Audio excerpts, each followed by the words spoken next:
they were only, I think it was 4 or 5 meters from me and not caring at all.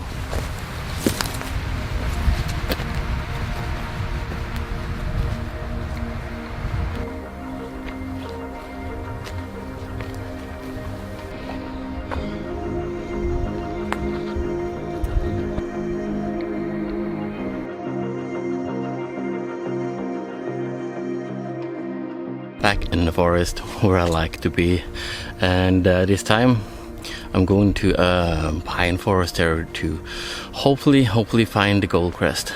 It's been years since I've tried to photograph the gold crest again, and yeah, like I said in the last video, the gold crest, they gather in flocks now at this time of year, and especially later in the autumn.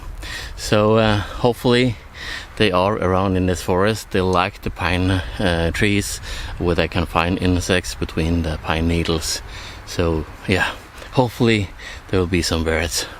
So I need to find a good place. The sun is up, so I'm hoping to find a place where there is shadow, and I probably can get the bird in the shadow and get the sun to hit the background, so I get that really nice color in the background.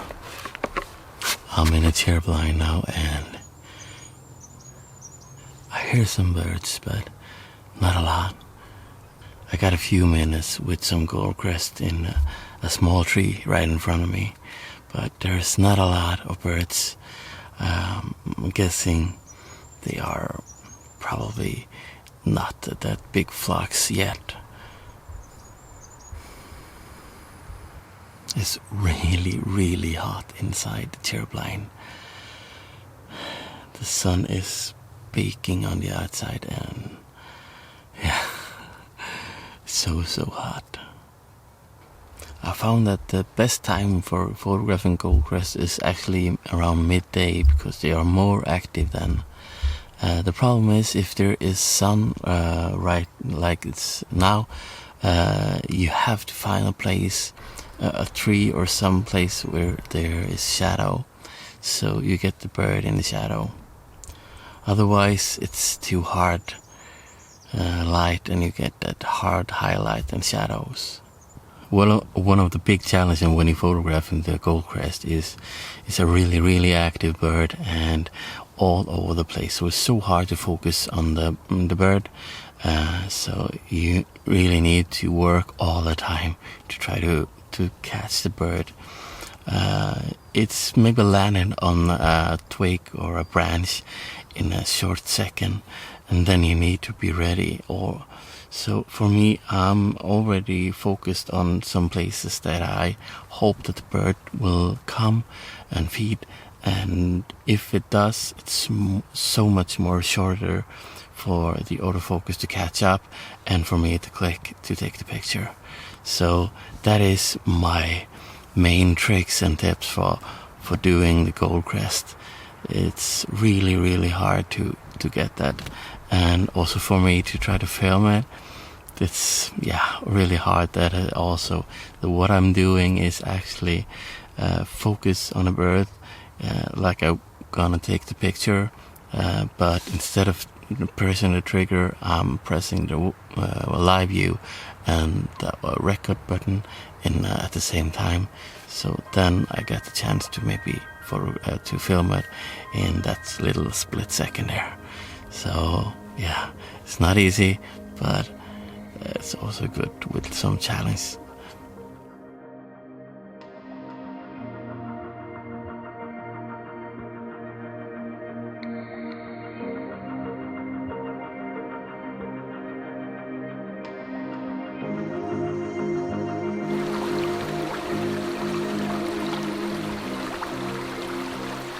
This is day 2 of pursuing the goldcrest. Last time I was out, it was not that many birds. I got a little bit footage, but not that much. But now it's a different situation. It's a lot more birds in the area, and I can hear it already when I get out of the car.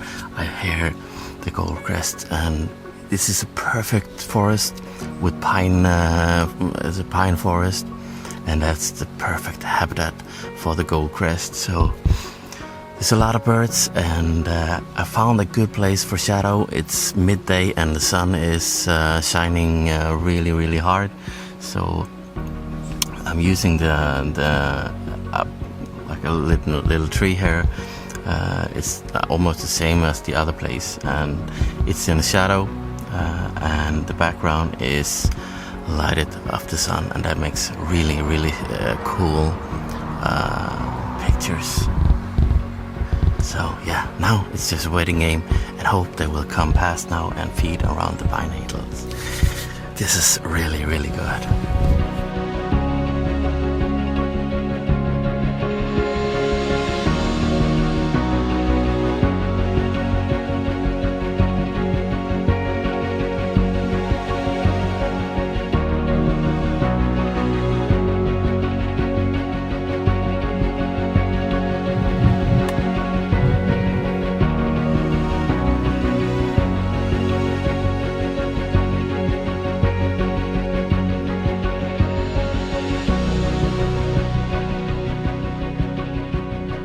What an intense moment. Yeah, I just had a couple of birds just in front of me, and it was so great.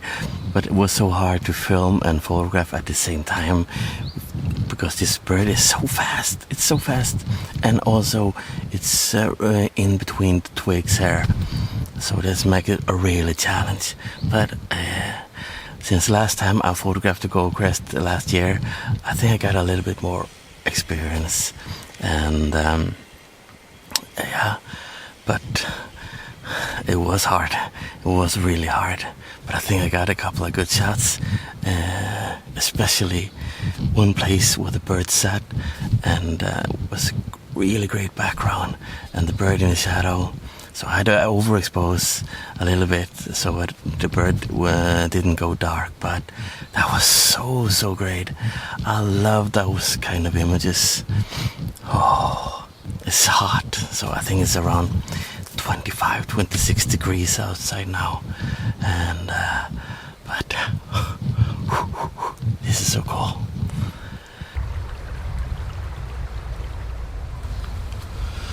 So I was just in the need of some fresh air because the sun is baking on the chair blind. So, but suddenly the birds appeared, and I didn't get the chance to take over my camouflage. So, but that didn't matter for the birds. It seems like they are really trusty. They were only, I think it was 4 or 5 meters from me and not caring at all. That was really cool experience. Wow. Oh, this is so good. And this place here was awesome. You can hear the small water running, and the quietness and the peacefulness in this forest here is just beautiful. Now this is a perfect example of shutter speed I told you about.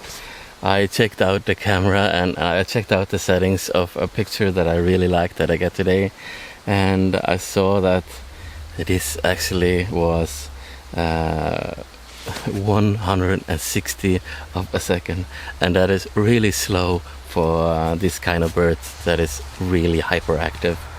But it is possible to get sharp pictures even with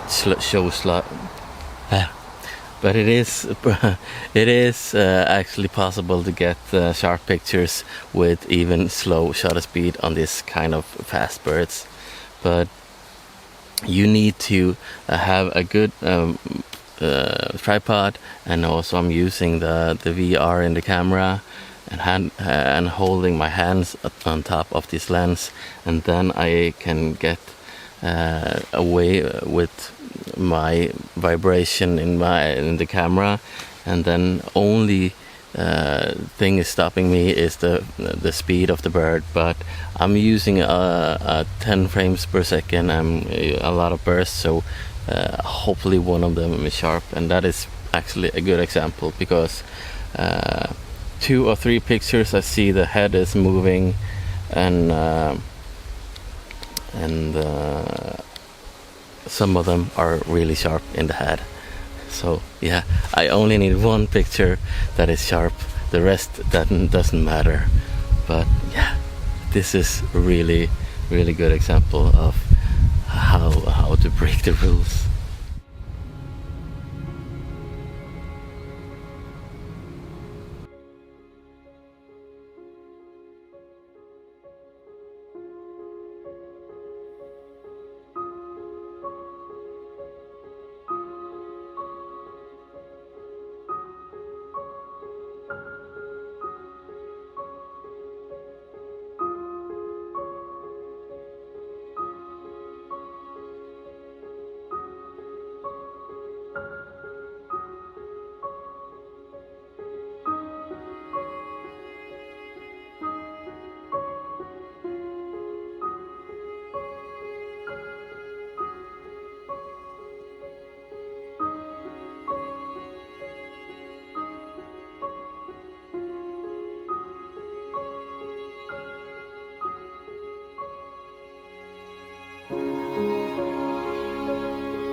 One of the tips that I also have when photographing these small birds that is really active, and all the way I'm using my hand to manually focus before I use the autofocus. Actually, the same technique that I used for the macro photography, and that works really well, both filming and both stills. So I'm using my hand to just always try to track the bird with the manual focus, and then when I find it, I let the autofocus take over, and yeah, that works really good. I'm also using the aperture priority. I feel a lot more confidence of how my camera reacts in that mode, because I have using that all the time. So maybe you say that I should use manual, but I'm used to using the aperture mode, and I'm using plus and minus compensation if I need to make the picture darker or lighter, and it's only in my fingers. But yeah, it doesn't matter what you use as long as you are used and have learned how the camera reacts to every situation. So that is actually the best thing to learn, is to learn how your camera reacts, and yeah, just practice.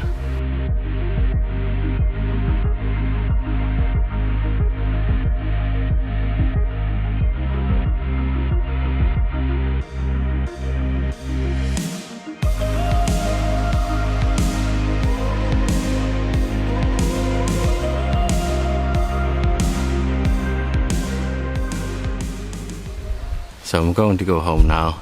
The birds are gone. I cannot hear any birds right now. So I thank you a lot for watching.